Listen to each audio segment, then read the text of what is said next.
हाय, hello, नमस्कार. कसे आहात तुम्ही सर्वजण? मस्त आहात ना? आय होप तुम्ही मस्तच असाल. आजचा दिवस तुम्हाला छान, मस्त, आनंदाचा आणि छान आरोग्यदायी जाऊ देत आणि तुमच्या मनातल्या सगळ्या इच्छा पूर्ण होऊ दे, हीच मी ईश्वरीचरणी प्रार्थना करते आणि आपल्या व्हिडिओला सुरुवात करते. आपल्या सगळ्यांच्या घरात पितळाचे देव मूर्ती असतात आणि ते दिसायला अत्यंत सुंदर आणि छान कोरीव काम केलेलं असतं. तर ह्या मूर्ती आपल्याला ठराविक दिवसामध्ये स्वच्छ कराव्या लागतात.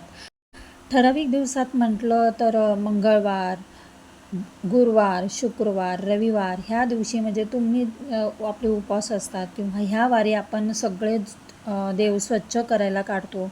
छान असं शास्त्रयुक्त पद्धतीने देव स्वच्छ करायला खूप छान वाटतं आणि आज मी तेच तुम्हाला दाखवणार आहे, कसं शास्त्रयुक्त पद्धतीने आपण देव स्वच्छ करायचे आहे. तर आपण बेसन आणि दह्याचा वापर करणार आहोत. तर एका बाउलमध्ये मी बेसन घेतलं आहे आणि त्याच्यामध्ये 2-3 दिवसाचं दही घ्या, म्हणजे ते आंबट असेल असं दही घ्या आणि त्याच्यामध्ये थोडंसं लिंबू पिळा. ते छान एकजीव मिश्रण करायचं आहे आणि ह्या एक पद्धत खूप शास्त्रयुक्त पद्धतीने आपण आज स्वच्छ करणार आहोत. तर तुम्हाला मी दाखवलं असं एक पितांबरी आहे जी चमकढमक असते ना, ती पितांबरीसुद्धा खूप छान असते. पण तरीसुद्धा आज मी तुम्हाला शास्त्रयुक्त पद्धतीने दाखवणार आहे. तर मी सगळं काही व्यवस्थित तुम्हाला दाखवते आणि तुम्ही बघा हे किती छान आपले देव स्वच्छ होतात. तर त्याच्यामध्ये मी सोडा टाकलेला आहे आणि पुन्हा त्या सोड्यावर लिंबू पिळून सगळं मिश्रण एकजीव केलेलं आहे. ही पेस्ट छान असं एकजीव करून घ्यायचं आहे आणि त्याचाच लिंबूचा आणि दहीचा आंबटपणा हे त्यानेच आपले देव खूप छान अगदी नवीन कोऱ्या मूर्तीसारखे स्वच्छ होतात. तर आता हे सगळं मिश्रण आहे ना, ते लिंबूवर घ्यायचं आहे आणि लिंबूनेच आपण हे स्वच्छ करणार आहोत. तर सर्वात आधी मी आपली स्वामी समर्थाची मूर्ती घेते. तर ती सर्वात आधी घेतली आहे आणि खूप माझी स्वामीची मूर्ती इतकी छान भरीव मूर्ती आहे ना, खूप सुंदर मूर्ती आहे. आणि आता हे लिंबूने मी सगळं छान स्वच्छ करणार आहे आणि हलक्या हाताने छान स्वच्छ सगळीकडे करून घेणार आहे. आपल्या स्वामीला मी छानपैकी एकदम नाजूक हाताने मी छान असं सर्वीकडे बेसन आणि लिंबूने लावून स्वच्छ करते. लिंबूने केल्यामुळे खूप अगदी स्वच्छ होतं, त्यामुळे तुम्ही लिंबू घेऊनच करा. आणि असं मी मिश्रण घेतलं आहे ना, त्याने हाताने सुद्धा चोळू शकतो. तर पाटीवर सुद्धा मी छान चोळून घेते. आपण आहे ना काय करतो, कशा पद्धतीने करतो हे महत्त्वाचं नसतं.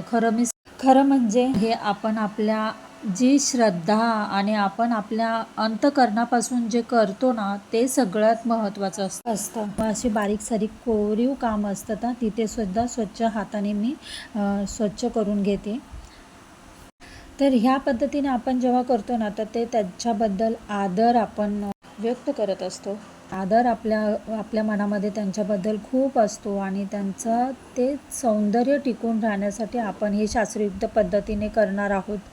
तर असं बाजारात पितांबरी किंवा कुठलंही एक लिक्विड असं दुकानात सहजरित्या मिळतं आणि ते लावल्यामुळे पण मूर्त्या छान निघतात, असं काही नाही. आणि आता बहुतेक जणं पितांबरी वगैरे वापरतात. तर असं सतत देव स्वच्छ केल्यामुळेच आपल्या मूर्तींची आहे ना झीज होत असते.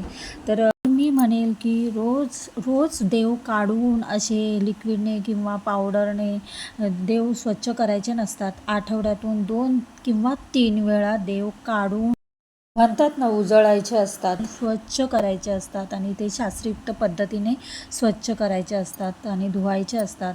तर हे आता बघा, तुम्ही बघू शकता खूप छान आपली स्वामीची मूर्ती निघाली आहे आणि ते सुद्धा मी चण्याचं पीठ आणि तुमच्यासमोर दही वगैरे लावलं तर खूप अतिसुंदर अशी दुकानात मूर्ती मिळते ना, तशी निघाली आहे.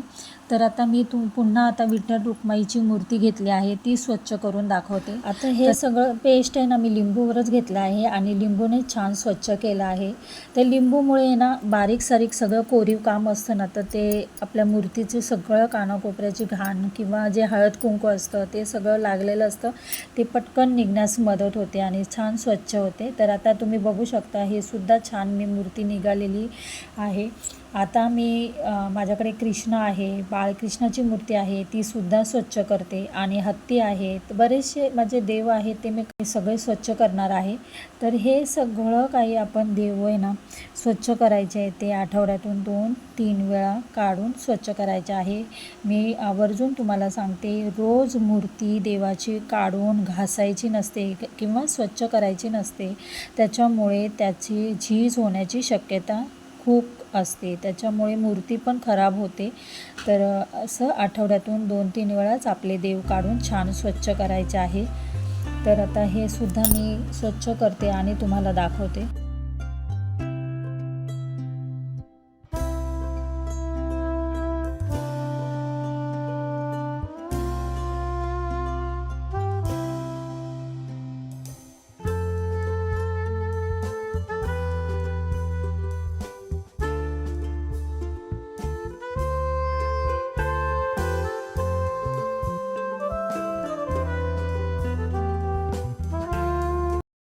तर माझ्याकडे खंडोबा देव कुलदैवत आहे, त्यांचं तेच छान स्वच्छ करून घेतलं. घंटी हे सगळे काही पितळाचे देव मी स्वच्छ करून घेतले आणि आता मी चांदीचे देव स्वच्छ करणार आहे. तर हे चांदीचे देव म्हणजे कुठले, माझ्याकडे 3च देव चांदीचे आहेत.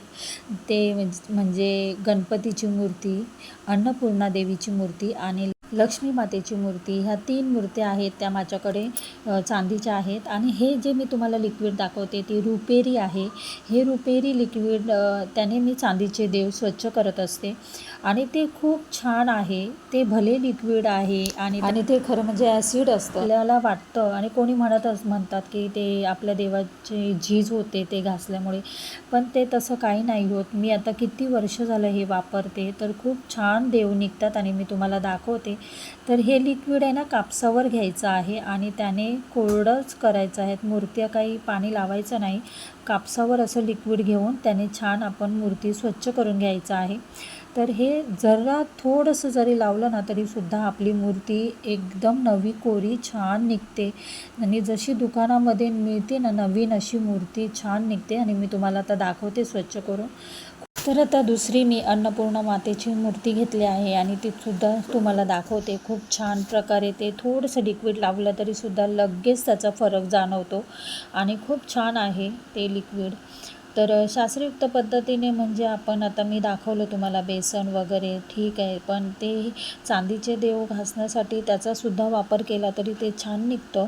आणि हे मी दाखवलं आहे ते लिक्विड आहे ना ते तुम्ही खरंच वापरून बघा आणि देवाची जरासुद्धा झीज होत नाही किंवा खराब होत नाही आणि मूर्त्या जशाच्या तशा आहेत. तर माझ्या खूप वर्षापासूनची मूर्ती आहे, तर ते मूर्त्या अजून जशाच्या तशा आहे, जरासुद्धा कुठे काहीच खराब झालेलं नाही आहे किंवा मूर्तीची झीज झालेली नाही आहे, असं इतकी लिक्विड छान आहे. तर हे मी ब्रश लावते आहे तो देवाचासाठी ठेवलेला आहे, सेपरेट असा नवीन ब्रश तो देवासाठी ठेवलेला आहे. मध्ये कसं बारीक सारीक खूप असतं आणि ते निघत नाही, त्याच्यामुळे मी थोडा ब्रश लावत असते आणि तो सेपरेटली तो ब्रश आवर्जून मी सांगते तो सेपरेट देवाचा ब्रश ठेवायचा आहे आणि ते स्वच्छ करायचं आहे त्याने.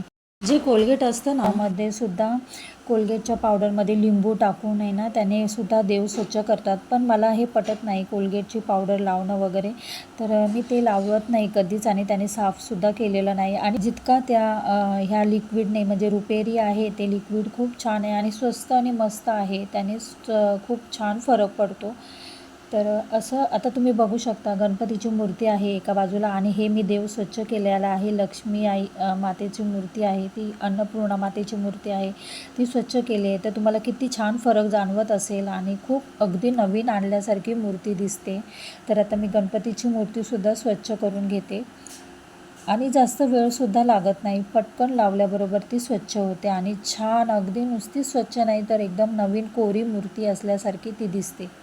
तर माझ्याकडे खंडोबा, कृष्णाच्या बाळाची मूर्ती, घंटी सगळे जे काही देव होते ते स्वच्छ केले आणि त्याच्यानंतर आता मी हे माझ्याकडे जे देवाचे वस्त्र असतात ना ते सगळे वेगळे ठेवलेले असतात आणि त्या वस्त्रांनीच आता छान मी देव पुसून घेते आणि कोरडे स्वच्छ करून घेते आणि त्याच्यानंतर पूजा करणार आहे. तर तर मी देव आहे ना स्वच्छ करण्यासाठी किचनच्या कट्ट्यावरच करत असते, कारण माझा देव्हारा तिथे उंचावर आहे आणि खाली बसून मला जमत नाही. ते पाणी सांडणार किंवा मला अवघडल्यागत वाटतं. त्याच्यामुळं किचन कट्ट्यावरच मी देव स्वच्छ करत असते. आणि आपलं किचनचा कट्टा आणि जो किचनची जागा असते ही अन्नपूर्णाच आहे खरं म्हणजे, आणि त्याच्यामुळे मला काही कम्फर्टेबल वाटतं असं. आणि देव मग मी तिथे घेऊनच स्वच्छ करत असते.